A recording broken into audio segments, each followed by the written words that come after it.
보라, 아버지께서 어떠한 사랑을 우리에게 주사 하나님의 자녀라 일컬음을 얻게 하셨는고 우리가 그러하도다. 그러므로 세상이 우리를 알지 못함은 그를 알지 못함이니라. 사랑하는 자들아, 우리가 지금은 하나님의 자녀라. 장래에 어떻게 될 것은 아직 나타나지 아니하였으나 그가 나타내심이 되면 우리가 그와 같을 줄을 아는 것은 그에 계신 그대로 볼 것을 인함이니, 주를 향하여 이 소망을 가진 자마다 그의 깨끗하심과 같이 자기를 깨끗하게 하느니라. 아멘. 기도하겠습니다. 아버지 하나님, 저희들 우리 하나님의 놀라우신 은혜와 주님의 크신 사랑과 우리를 향하여 주님이 가지고 계시는 선하신 마음, 친절함, 주님의 자비로우심, 주의 크신 긍휼과 아버지 하나님, 우리를 향하여 가지고 계시는 정말 복되신 은혜의 마음을 우리 주님께 감사드리며 또 저희들 주님을 찬양합니다. 주님, 저희들 지난 1년 동안 우리들이 이 복된 말씀을 통하여 우리가 하나님의 자녀라는 사실을 함께 생각하며 또 우리 하나님께서 우리의 아버지시며 또 우리 아버지께서는 어떠한 아버지신지 우리가 말씀을 통하여 우리가 진리를 생각해 왔습니다. 주님, 말씀 안에서 우리 성경에 기록해 놓으신 놀라운 진리들, 우리가 하나님께서 기록하지 않으셨다면 알지 못할 그런 진리들을 주님께서 성경에 기록해 놓으시고 우리가 이 위대한 진리들을 깨닫게 하심을 참으로 감사드립니다. 이 아침에 다시 한번 우리가 우리의 신분이 어떤 사람들이며 우리의 소망이 어떤 것인지 우리들이 주의 성경 말씀을 통하여 생각할 때에 성령께서 인도해 주시고 역사해 주시고 깨닫게 하시고 저희를 가르쳐 주시옵소서. 주님이 우리에게 주신 놀라운 축복과 소망을 감사드리올 때에 예수님의 이름으로 기도했습니다. 아멘. 네, 자리에 앉으시겠습니다. 2024년은 참으로 복된 한 해였다고 그렇게 믿습니다. 주님께서 우리들에게 물질적이나 또 우리들의 삶 속에 필요한 많은 것들을 주님이 공급해 주시고 약속대로 책임지시고 주님께서 인도해 주시고 하나님께서 우리의 아버지 되심을 친히 증명해 보여주셨더랬습니다. 우리가 지금 하나님의 자녀라는 사실, 우리가 장차 자녀가 되는 것이 아니고 지금 우리가 이 땅에 살고 있지만은 우리가 지금 하나님의 자녀라는 사실, 그리고 우리가 하나님의 자녀라는 사실, 그것이 얼마나 큰 축복인지 우리에게 큰 확신과 우리에게 기쁨과 감사의 제목이 되었습니다. 그래서 이제 오늘 다시 한번 이 우리들에게 이 말씀을 통하여 주신 그 약속들과 우리들에게 주신 축복들을 생각하면서 이제 오늘 우리가 이 2절에 나와 있는 그동안 1년 동안 우리가 외웠던 그 말씀, 주님 말씀하시기를 사랑하는 자들아, 우리가 지금은 하나님의, 지금은 아니고 지금은이라고 번역이 됐지만 지금 그렇게 하는 게 더 맞아요. 우리가 지금 하나님의 자녀라. Now we are the sons of God, 그렇게 얘기했잖아요. 그래서 우리가 지금 하나님의 자녀인데 장래에 어떻게 될 것은 아직 나타나지 않았다. 다시 말하면은 주님께서 우리들에게 주신 축복이 크고 하나님의 자녀라는 축복이 은혜가 크고 놀랍지만은 장래에는 더 큰 것이 있다 그 말에. 장래에 어떻게 될 것은 아직 나타나지 아니하였으나 그가 나타내심이 되면 우리가 그와 같을 줄 아는 것은 주님이 오시게 되면은, 주님이 재림하시게 되면은 우리가 그분과 같이 될 것이다. 그렇게 말씀을 하고 있습니다. 그래서 저는 여러분들과 함께 정말 우리가 주님이 나타나시게 되면은 어떤 일이 우리에게 있을 것인지 많은 것들을 생각할 수가 있지만은 한 두어 가지 말씀을 드리기를 원합니다. 첫째로, 사랑하는 여러분, 우리가 우리 주님이 재림하시게 되면은 우리의 미숙함으로 인한 모든 갈등이 중단되어지고 이제 끝이 나게 되어져 있습니다. 우리가 지금 하나님의 자녀입니다. 그렇지만은 하나님의 자녀로서 우리는 성숙한, 우리가 원숙한, 온전히 다 자란 자녀들이 아니고 어린 자녀로 태어나서 어린 자녀들이 성장해가는 그런 모습, 그 과정 속에 있는 주님의 자녀들이라 그 말이죠. 여러분, 모든 생명이 태어날 때에 어린 모습으로 태어나는 것은 너무나 당연한 것입니다. 그런데 여기에 이 어린 모습, 처음에 태어난 갓난 어린 모습이 귀엽기는 하지만은 많이 거기 불안전하잖아요. 그렇죠? 약점이 많습니다. 조금만 세워놓으면 그냥 주저앉아 버리고 넘어지게 되고, 조금만 걷다가도 잘 걷다가도 그만 또 넘어지게 되고, 우리가 거기 그런 것이 이 어린 생명의 특징들인 것을 우리가 잘 알고 있습니다. 우리들이 이 영적으로도 마찬가지죠. 우리가 믿음으로 거듭나게 됩니다. 예수님을 믿음으로 하나님의 자녀가 되었습니다. 영적 생명을 가졌습니다. 그렇지만 영적 생명이 그냥 자라는 게 아니에요. 하루아침에 우리가 온전한 생명으로 거듭난 사람들이 아니고 여전히 미숙한 생명, 어린 생명, 영적으로 아직까지 잘 모르는 그러한 생명으로 태어난 것입니다. 그러면서 우리가 이제 하나님의 말씀을 배우고 또 주님을 섬기면서 조금씩 우리가 진리를 배우고 영적 삶의 원리를 배우면서 영적 생명이 자라게 되는 것이죠. 그러면서 하나님의 말씀과 성령의 은혜로 영적 생명이 조금씩 자라가면서 우리는 영적 생명의 특징이 우리 삶 속에 나타나게 되는 것이죠. 그러면서 우리가 주님이 우리에게 주신 영적인 축복들이 어떤 것인지, 은사가 무엇인지, 우리에게만 주신 각 그리스도인들에게 달리 주신 하나님의 축복들이 어떤 것들인지 우리가 알게 되는 것입니다. 그러면서 주님이 주신 은사대로 우리가 주님을 섬기게 되고 사람들에게 복이 되기도 하고 우리들이 주님의 영적 삶을 위해서 쓰임이 되는 것입니다. 그렇지만은 우리의 영적 생명이 자라면서 우리들이 경험하는 것 한 가지, 그것은 영적 생명의 갈등이라는 것이죠. 왜냐하면 우리가 이 땅에 영적 생명으로 태어날 그때 우리의 육적인 생명은 이미 다 태어나서 우리들의 모습이 이미 갖추어져 있지 않습니까? 그렇기 때문에 이미 자라있는 내 육적 생명과 갓 태어나는 이 영적 생명 사이에서 갈등이 있을 수밖에 없는 것입니다. 전에도 말씀을 드리지만 그리스도인의 삶은 그냥 이루어지는 것 아니잖아요. 우리 안에 두 생명이 있습니다. 내가 어느 생명을 따라 살아가느냐, 어느 생명의 편을 드느냐에 따라서 우리가 영적 생명을 살기도 하고 육적인 생명을 살기도 하는 것입니다. 한 선교사님이 알래스카 인디안 부족에게 가서 복음을 전했습니다. 그래서 추장님이 구원을 받았어요. 그런데 그 추장님이 구원을 받고는 이제 그 선교사님에게 와서 이렇게 얘기합니다. 목사님, 내가 주님을 믿고 구원받은 이후에 내 안에 갈등이 생깁니다. 내 안에서 흰기하고 검은기가 항상 싸웁니다. 그래서 그 목사님이 물으십니다. 어떤 개가 이깁니까? 그러니까 어떤 개가 이긴다고 했을까요? 내가 잘 먹이는 개가 이깁니다. 내가 육신의 것을 잘 먹이면 육신이 강해지니까 영적인 것을 이기는 거예요.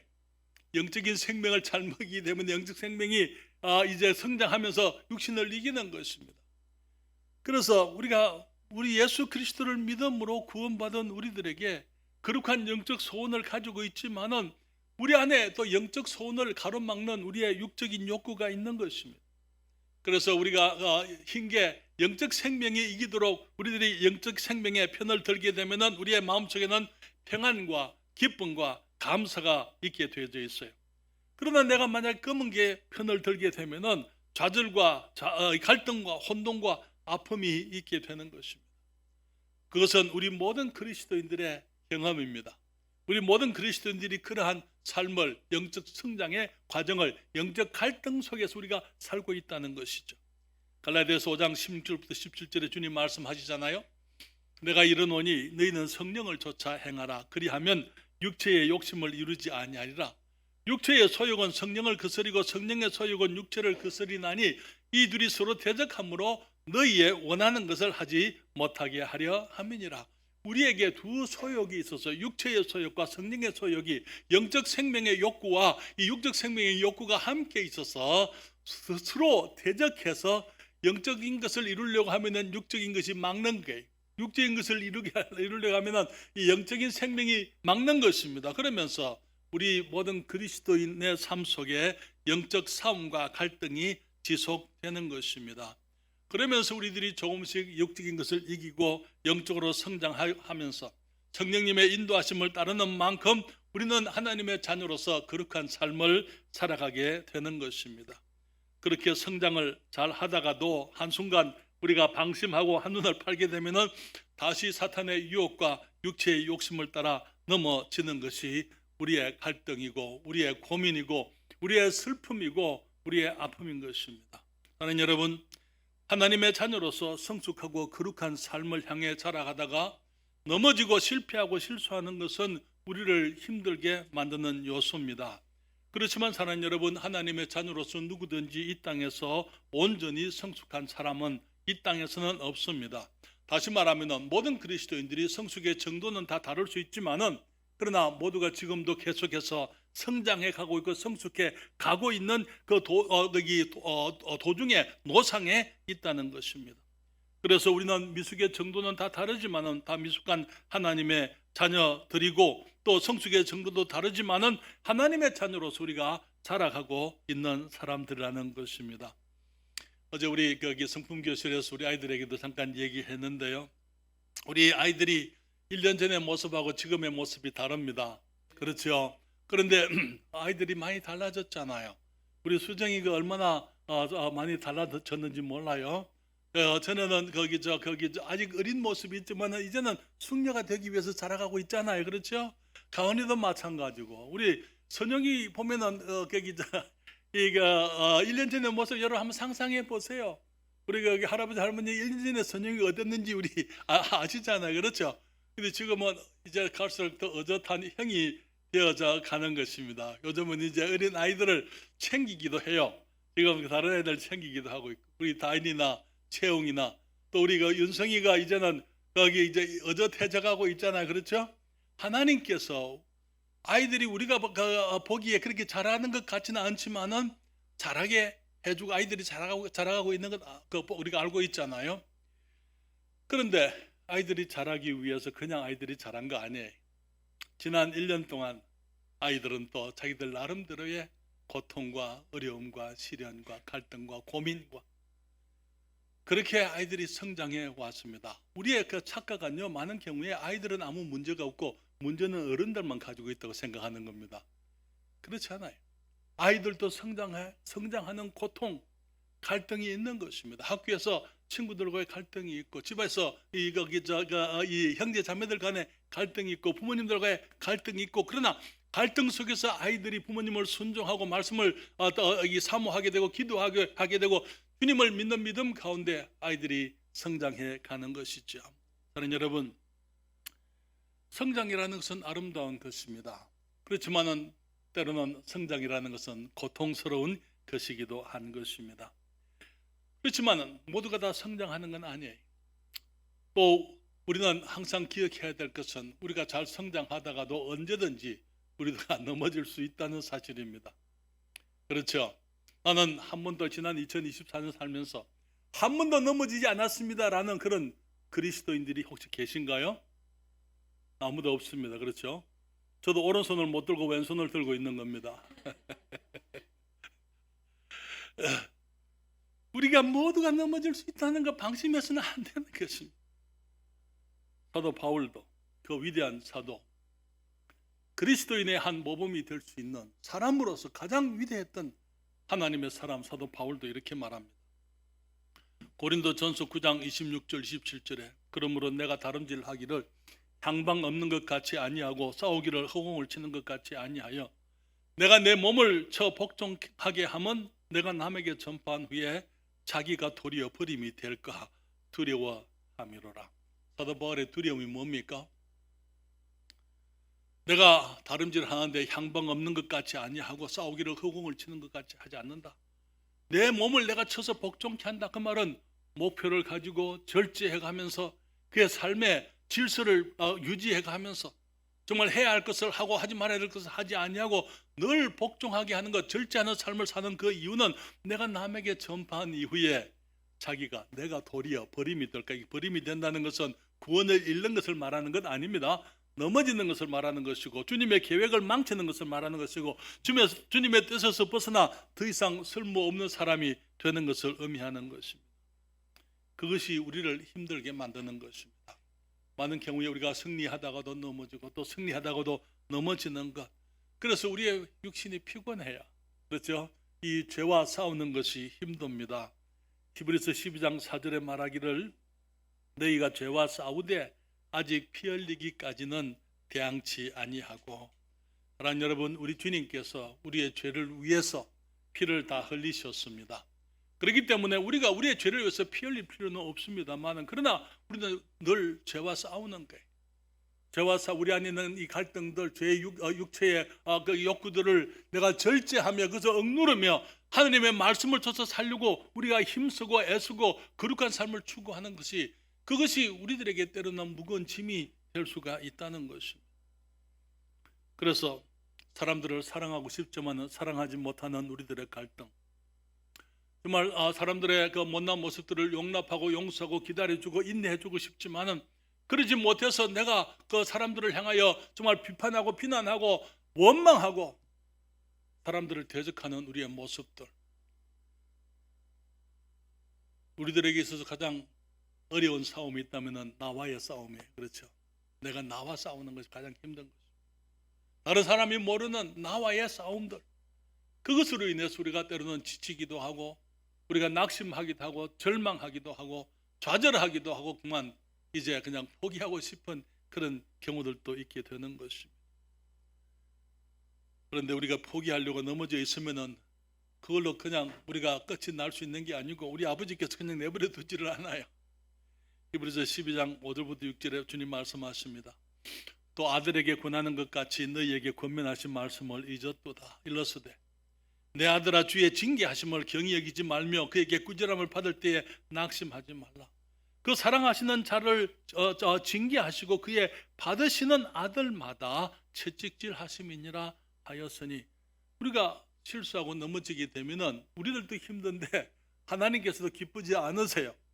그래서 주님께서 우리들이 정말 자복하고 주님께 나와서 죄를 고백함으로 용서를 얻을 수 있게 해주셨지만은 실수가 거듭되고 자꾸 넘어지게 되면은 아버지에게 나갈 면목이 없어지는 것입니다.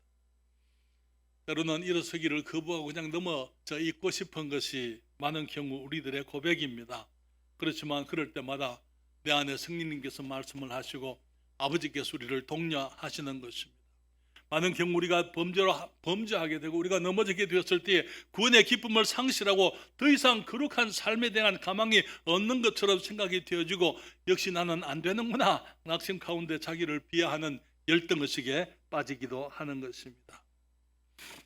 그럴 때 우리 아버지께서 조용히 우리를 부르시지요. 그러면서 주님께서 우리를 아들처럼 대우하신다고요. 왜? 아들이니까. 그러면서 아들처럼 대우하기 위해서 주님께서 하시는 것이 회초리를 드는 것입니다. 아버지가 징계하지 않는 아들이 어디 있느냐? 주님 그렇게 말씀을 했어요. 우리들이 때로는 아버지 앞에 매를 맞기도 하는 것입니다. 그러면서 우리가 미숙의 눈물을 흘리게 되고 후회와 갈등의 아픔을 우리가 경험하게 됩니다. 그런데 성경은 말하기를 사랑하는 자들아, 우리가 지금은 하나님의 자녀라. 장래에 어떻게 될 것은 아직 나타나지 아니하였으나 그가 나타내심이 되면, 우리 주님이 오시겠다고 말씀을 했습니다.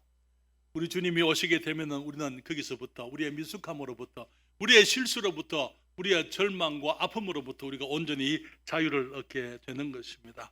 그때는 더 이상 우리 주님이 오시게 되면은 우리는 더 이상 실수하지도 않을 것이고 넘어지지도 않을 것이고 우리가 온전하게 되어서 그 아들 예수 그리스도와 같이 되게 되어져 있는 것입니다. 고린도전서 13장 11절 말씀. 내가 어렸을 때에는 말하는 것이 어린 아이와 같고 깨닫는 것이 어린 아이와 같고 생각하는 것이 어린 아이와 같다가 그 다음에는요, 장성한 사람이 되어서는 어린 아이의 일을 버렸노라. 네. 우리가 성장하는 과정 속에서 우리 유치부 아이들이 유년부로 성장을 하게 되죠. 이제 우리 아이들이 곧 이제 우리 다인이가 다음 내년에는 중학교 가게 돼요. 그렇죠? 예. 그런데 중학교 가게 되면 아이는 달라지게 되어져 있어요. 왜냐하면 중학생이니까. 그렇죠? 중학생이 되면 더 이상 국민학생처럼 초등학생처럼 그렇게 하지를 않습니다. 그렇잖아요? 우리가 어렸을 때는 어린 모습의 삶이 괜찮았지만 우리가 성장하게 되면 어린아이의 모습은 버려버리는 것입니다. 우리가 주님이 오시기 전에는 우리가 이 땅에서 정말 미숙한 자녀로서의 삶을 살 수밖에 없었지만은, 그러나 우리 주님이 오시게 되고 우리가 성숙을 이루게 되면은 더 이상 우리가 그런 미숙함 속에 있지 아니하고 우리들이 좀 온전한 성숙을 이루게 되고, 우리들이 실수와 실패, 우리들이 후회할 그런 일들 우리가 하지 않게 되는 것입니다. 그래서 우리 주님이 오시게 되면은 우리가 그분과 같이 되어서 더 이상 실수하지 않고, 그래서 우리의 실수를 후회하거나 자기를 원망하는 아픔이 없을 것이라는 것이죠. 우리의 생각이 정결하게 될 것이고, 우리의 말이 온전하게 될 것이고, 우리가 후회할 일들을 하지 않을 것이고, 사람들을 대한 우리의 모습이 항상 바르고 공정하고 거룩하고 진실되고 의로울 수밖에 없는 것입니다. 우리 주님이 오시게 되면은 우리는 또 한 가지 우리에게 일어날 변화가 있는데요, 우리가 죄의 몸을 벗게 될 것이고 우리 주님의 영광의 몸을 입을 것이라 그렇게 성경은 말하고 있습니다. 여러분, 지금은 우리가 하나님의 자녀지만은 우리가 갈등하고 고통하는 이유가 우리 안에 여전히 우리가 지금 죄의 몸을 가지고 있기 때문이라는 것 우리가 너무나 잘 알고 있습니다. 우리 몸 안에 죄의 성품 아담의 생명이 여전히 남아있는 것입니다. 그렇기 때문에 구원받았지만은 구원받은 사람이 이제 우리가 전에 이기적이었으면 여전히 이기적인 것입니다. 전에 우리가 자기 중심적인 삶을 살던 사람은 여전히 구원받고도 자기 중심적인 삶을 살게 되는 것입니다. 미국에 있을 때 우리가 리브비 교회 우리 본교회의 목사님, 지금은 돌아가셨습니다만 답선 목사님이 이런 말씀을 했어요. 도둑놈이 구원받으면 구원받은 도둑놈이다.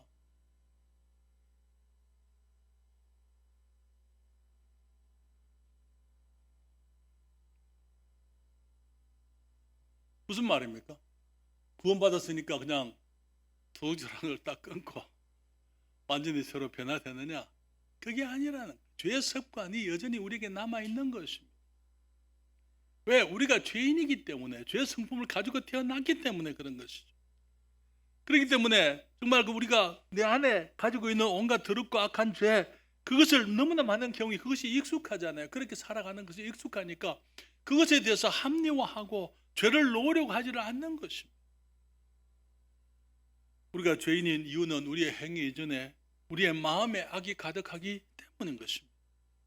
마태복음 15장 19절부터 20절에 주님 말씀하시고 우리 마음에서 나오는 것, 그것이 사람을 더럽게 하는데 우리 마음에 무엇이 있느냐? 악한 생각이 있고 살인과 간음과 음란과 도적질과 거짓 증거와 회방이니 이런 것들이 사람을 더럽게 하는 것이요 씻지 않은 손으로 먹는 것은 사람을 더럽게 하지 못하느니라. 여러분, 그렇지만 우리가 예수를 믿고 구원받았지 않습니까? 그렇죠? 그렇기 때문에 우리가 이런 일을 하지 말아야죠. 당연한 얘기죠. 그렇지만 문제는 우리가 살아왔던 우리가 익숙한 죄의 성품이 우리 안에 여전히 남아있다는 거예요. 그렇기 때문에 아까 말씀을 드린 것처럼 내게 새롭게 거듭날 때 주어진 성령의 생명, 성령의 욕구와 함께 죄의 욕구가 여전히 남아있어서 우리들을 끊임없이 실패하게 하고 우리의 죄의 욕구가 우리의 삶을 주장하게 되는 것입니다. 그렇기 때문에 너무나 많은 경우에 그리스도인들, 많은 사람들이, 성경을 알지 못하는 사람들이 오해하는 것이 뭐냐면 구원받았으니까 이제는 다시는 죄를 짓지 말아야 될 것이다. 물론 당연한 얘기죠. 죄를 짓지 말아야 되겠죠. 그렇지만은 문제는 우리가 구원받을 때에 우리가 죽지 않았어요. 우리의 육체의 생명이 죽지 않았다는 것입니다. 여전히 살아있다는 것입니다. 육체의 생명이 여전히 내 안에서 활동을 하고 있다는 것입니다. 여기 사도 바울이 고백했잖아요. 로마서 7장 15절부터 17절에 나의 행하는 것을 내가 알지 못하노니 곧 원하는 이것은 행하지 아니하고 도리어 미워하는 그것을 함이라. 바울이 뭐라고 얘기합니까? 나의 행하는 것을 내가 알지 못한다. 내가 원하는 이것은 행하지 않고 도리어 미워하는 그것을 함이라. 만일 내가 원치 아니하는 그것을 하면 내가 이로 율법의 선한 것을 시인하노니 이제는 이것을 행하는 자가 내가 아니요. 뭐라고요? 내 속에 거하는 뭐라고요? 제 성품이에요. 여러분, 성품은 우리의 의지와 상관이 없습니다. 내가 그 성품을 가지려고 해서 가지는 게 아니에요. 이미 존재하고 있는 것입니다. 내 안에 죄의 성품이 있어서 나를 죄로 끌고 가고 있고 그 하나의 법이 되어서 나를 얽어매고 있는 거예요. 그렇기 때문에 로마서 7장 18절부터 20절에 사도 바울이 다시 말하기를 내 속 곧 내 육신에 선한 것이 거하지 아니하는 줄을 아노니 내 육신 안에는 선한 것이 없다고요. 원함은 내게 있으나 선을 행하는 것은 없노라. 내가 원하는 바 선은 하지 아니하고 도리어 원치 아니하는 바 악은 행하는도다. 만일 내가 원치 아니하는 그것을 하면 이를 행하는 자가 내가 아니요 내 속에 거하는 죄니라. 우리가 본질적으로 죄인으로 태어났기 때문에 죄를 짓지 않고는 살 수가 없는 모습의 사람으로 태어났기 때문에 우리가 거듭났지만은 그래서 이제는 더 이상 죄를 짓지 아니하고 선을 행하고 의를 행하고 거룩한 삶을 살고 싶지만은 여전히 우리를 죄로 끌고 가고 있는 우리 안에 죄 성품이 있다는 것입니다. 여러분, 지난 1년 동안 내가 구원받고 그리스도인으로 하나님의 자녀로 살아오면서 나는 한 번도 죄를 안 지었습니다 하는 분 계십니까? 손 아니고 손. 왜지? 우리가 그리스도인인데 왜 죄를 지어요?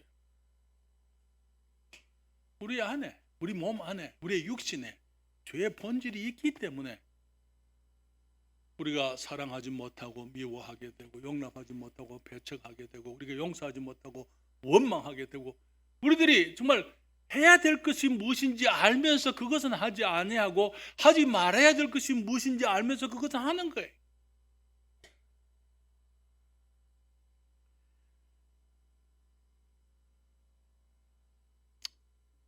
제가 어렸을 때 구원받은 지 얼마 안 됐을 때 고등학교 시절 하나님의 말씀을 배우고 내가 그리스도인 된 것이 큰 축복이었지만은 내가 가지고 있는 죄와의 나의 싸움, 내가 가지고 있는 나의 연약함, 내가 가지고 있는 뭔가 못나고 악한 것들, 그런 것들이 내게는 너무 힘들었더랬어요. 한 번은 주님 앞에 주님 차라리 내가 구원을 안 받았더랬다면 나 이런 갈등은 없을 거야. 차라리 내가 그때 구원을 안 받았더랬다면 내가 지금 이렇게 힘들지 않을 텐데. 그런데 우리 주님의 성령께서 내 안에 계십니다. 하나님의 말씀이 나를 붙드는 것입니다. 실패하지만 또 일어날 수 있도록 주님이 내게 은혜를 베풀어 주시는 것입니다. 그러면서 이제는 죄를 이기고 변화되어지고 성숙하고 지금도 성숙을 향하여 나아가고 있는 도중에 제가 있습니다. 그런데 우리 주님 오시게 되면은요, 우리가 완전히 거기서부터 자유를 얻게 됩니다. 여러분, 주님이 오시게 되면은 그가 나타내심이 되면 우리는 우리 주님의 모습과 같이 우리가 그와 같을 줄을 아는 것은 그에 계신 그대로 볼 것을 이남이니 우리 주님께서 부활의 몸을 우리 주님 오실 때 우리가 부활의 몸을 입겠다고 말씀을 했어요.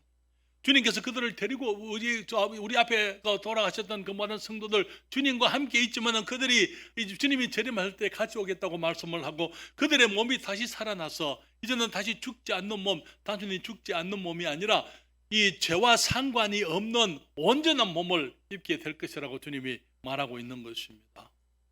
고린도전서 15장 35절에 주님 말씀합니다. 누가 묻기를 죽은 자들은 어떻게 다시 살며 어떠한 몸으로 오느냐 하리니. 어떻게 죽은 사람이 어떻게 살 수 있느냐? 죽은 사람은 그러면 어떤 몸으로, 그 몸이 다 썩어버렸는데 어떤 몸을 가지게 되느냐? 그렇게 묻는데 여기 15장 42절부터 44절 고린도전서에 주님 말씀하시기를 죽은 자의 부활도 이와 같으니 썩을 것으로 심고 썩지 아니할 것으로 다시 살며 욕된 것으로 심고 영광스러운 것으로 다시 살며 약한 것으로 심고 강한 것으로 다시 살며 육의 몸으로 심고 신령한 몸으로 다시 사나니 육의 몸이 있은즉 또 신령한 몸이 있느니라. 신령한 몸, 이 세상에 속하지 아니한 새로운 몸인데 우리가 이 세상에 육의 몸이 아니고 새로운 신령한 몸이 영적인 몸이 있다 그렇게 말씀을 합니다. 여러분 고린도전서 15장 51절부터 54절까지 성경을 펴십시오. 함께 말씀을 읽습니다. 고린도전서 15장 51절부터 54절까지입니다. 고린도전서 15장 51절부터 54절까지 우리 천천히 같이 읽을까요? 같이 읽습니다. 보라, 내가 너희에게 비밀을 말하노니 우리가 다 잠잘 것이 아니요 마지막 나팔에 순식간에 호련히 다 변화하리니 나팔 소리가 나매 죽은 자들이 썩지 아니할 것으로 다시 살고 우리도 변화하리라. 이 썩을 것이 불과 불 썩지 아니할 것을 입고 이 죽을 것이 죽지 아니함을 입으리로다. 이 썩을 것이 썩지 아니함을 입고 이 죽을 것이 죽지 아니함을 입을 때에는 사망이 이김에 삼킨 바 되리라.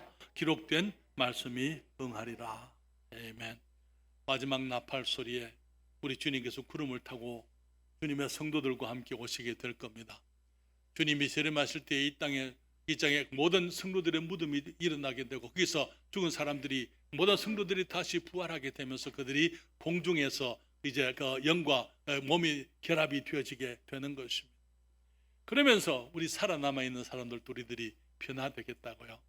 그래서 우리의 썩을 몸이 썩지 아니할 것을 입게 되고 우리가 죽을 우리의 몸이 죽지 아니할 것을 입게 되겠다고 말씀을 하는 것입니다. 그 몸은요, 우리 주님께서 부활하신 것과 같은 그런 몸은 다시는 이제는 범죄하지 않는 몸입니다. 다시는 죄로 고민하지 않는 몸입니다. 다시는 죄가 유혹할 수 없는 그런 몸인 것입니다. 영광스러운 몸입니다. 다시는 죽지 않는 몸, 우리 주 예수 그리스도의 부활의 몸을 가지게 되는데요, 그 몸은 완전한 몸이고 영생의 몸이고 실수와 실패도 하지 않는 온전한 생명의 몸을 가지게 되는 것입니다. 그때는 우리는 후회를 하지 않을 것이고 슬픔도 없는 온전히 어렵고 온전히 거룩해지고 또 온전히 자유로운 몸을 가지는 것입니다. 그래서 우리 아버지의 온전하신 것 같이 우리가 하나님의 자녀로서 온전한 생명을 우리가 누리게 되는 것입니다. 우리 주님이 나타내시게 되면 한 가지 더 말씀을 드리면요, 우리의 기다림이 끝나고 우리의 소망이 이루어집니다. 지금은 우리가 하나님의 자녀로서 주님의 재림을 기다리고 있습니다. 주님의 재림, 그것은 지금까지 우리 주 예수 그리스도를 믿는 모든 성도들의 소망이요 기다림이었더랬어요. 디도서 2장 11절부터 13절에 주님 말씀하시기를 모든 사람에게 구원을 주시는 하나님의 은혜가 나타나 우리를 양육하시되, 여러분 구원 받으셨습니까? 지금 양육되어지고 있습니까?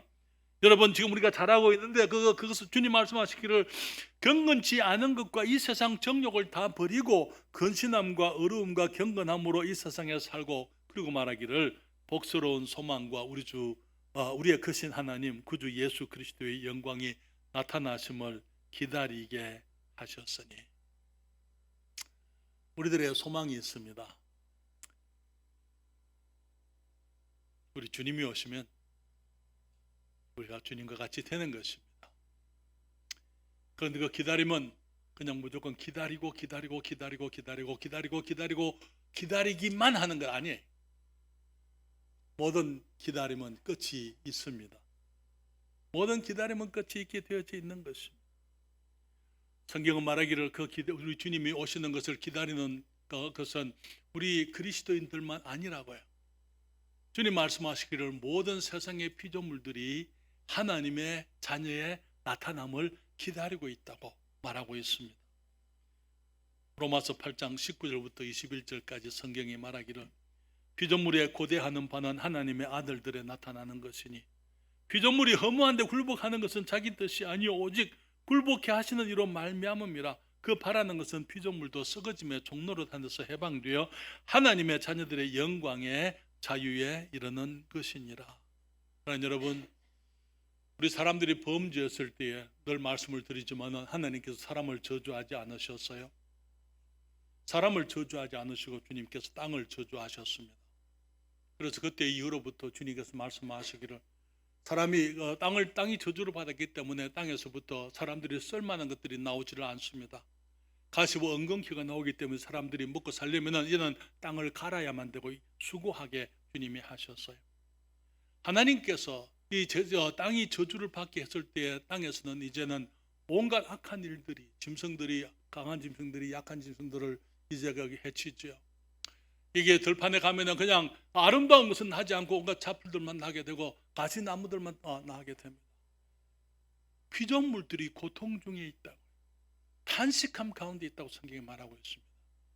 그래서 피조물들이 고대하는 것이 있는데 하나님의 자녀들이 나타나는 것을 기다리고 있습니다. 왜 그렇습니까? 우리 주님이 오시게 되면은 피조물이 하나님의 이 썩어짐의 종노릇한 데서 해방되어서 하나님의 자녀들의 영광의 자유에 이르게 되는 것. 그것은 우리들도 마찬가지. 성경에 말하기를 우리가 여러분 로마서 8장을 계속 읽어보게 되면은 우리가 양자될 우리 됨을 얻었지만은 우리들이 그리스도인으로 구원받았지만은 우리들도 지금 몸의 구속, 우리 주님이 재림하셔서 우리의 몸이 온전히 구원받게 되는 것을 기다리고 있다, 그렇게 말씀을 하고 있죠. 그러나 여러분, 예수님께서 오시겠다라는 약속이 구약 성경에 있었습니다. 그 말씀처럼 주님이 2000년 전에 주님이 오셔서 우리의 구세주가 되셨습니다. 주님이 이제는 가시면서 다시 오시겠다고 말씀을 하셨어요. 너희는 마음에 근심하지 말라. 하나님을 믿으니 곧 또 나를 믿어라. 내 아버지 집에는 거할 곳이 많도다. 내가 너희를 위해 주소를 예비하러 가노니 가서 너희를 위해 주소를 예비하면 내가 다시 와서 너희를 내게로 영접하여 나 있는 곳에 너희도 있게 하리라. 지금 우리들의 소망은 주님이 오셔서 우리를 데려가시는 거예요. 주님의 나라에. 그렇죠? 주님의 그 재림의 약속이 이루어지는 그때가 임박했다는 그 징조가 지금 우리는 우리 주위에 얼마든지 볼 수 있습니다. 여러분, 지금은 교회 시대입니다. 교회 시대가 끝이 나면은 하나님께서는 이제는 다시 이스라엘을 사용하시게 될 거예요. 유대인들이 그리스도를 십자가에 못 박고 난 이후에 주님께서는 이제는 계획을 유대인들이 아니고 이방인들을 택해서 하나님의 구원의 계획을 성취하시도록 주님이 일을 하셨어요. 그러나 교회 시대는 한정된 것이라는 우리가 알고 있습니다. 여기 이방인을 쓰시는 것도 한정되어 있는 것입니다. 주님께서 다시 자기 백성들을 주님이 부르시겠다고 약속, 다시 그들을 쓰실 때가 오게 되는 것입니다. 여러분, 2000년 동안 이스라엘이 나라가 없다가 지금 1948년도 5월 14일 날 나라로 독립이 됐잖아요.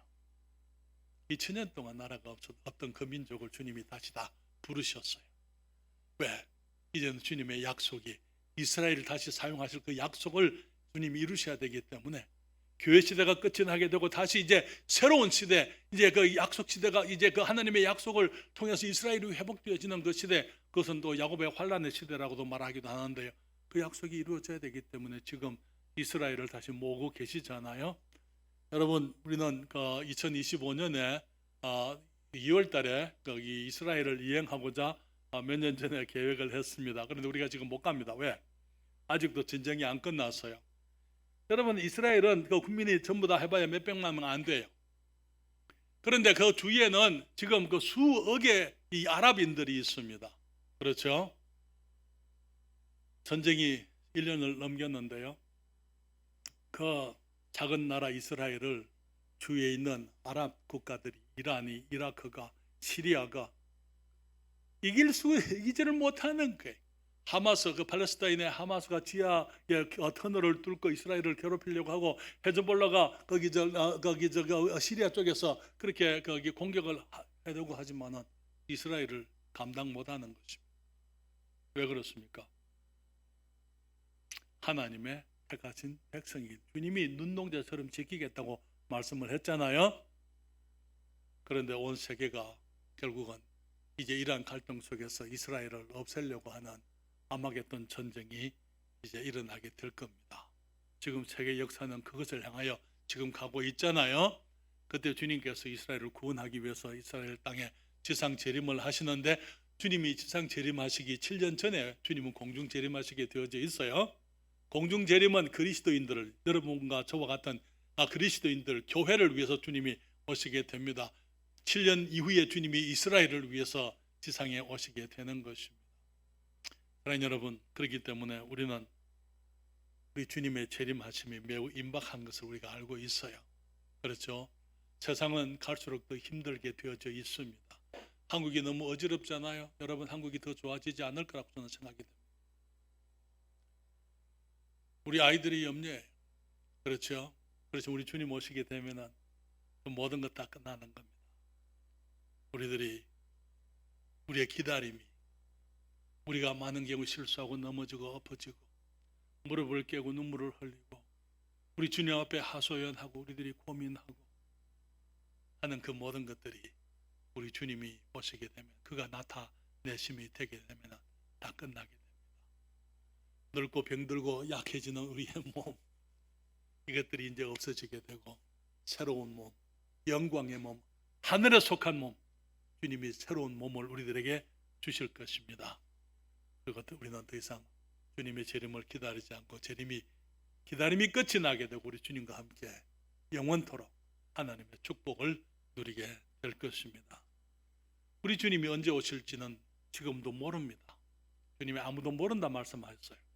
그렇기 때문에 주님이 언제 오실 것이다 라는 말을 하는 것은 아닙니다. 그러나 주님이 오실 때가 매우 임박한 것은 징조를 통해서, 증거를 통해서 주님 우리에게 주님이 오시게 될 때 이런 날이 있을 것이다, 이런 일들이 있을 것이라 말씀을 해주셨기 때문에 그런 것들을 통해서 우리가 주님의 재림이 임박한 것을 알고 있는 것이지요. 자, 다 같이 이 말씀을 함께 읽도록 하겠습니다. 다 같이 읽습니다. 보라, 아버지께서 어떠한 사랑을 우리에게 주사 하나님의 자녀라 일컬음을 얻게 하셨는고 우리가 그러하도다. 그러므로 세상이 우리를 알지 못함은 그를 알지 못함이니라. 사랑하는 자들아, 우리가 지금은 하나님의 자녀라. 장래에 어떻게 될 것은 아직 나타나지 아니하였으나 그가 나타내심이 되면 우리가 그와 같을 줄을 아는 것은 그에 계신 그대로 볼 것을 인함이니, 주를 향하여 이 소망을 가진 자마다 그의 깨끗하심과 같이 자기를 깨끗게 하느니라. 아멘. 우리 주님이 어쩌면 새해를 맞이하기 전에 앞으로 이틀 남았습니다만은 주님이 오실 수도 있습니다. 아니면은 2025년이 될 수도 있겠어요.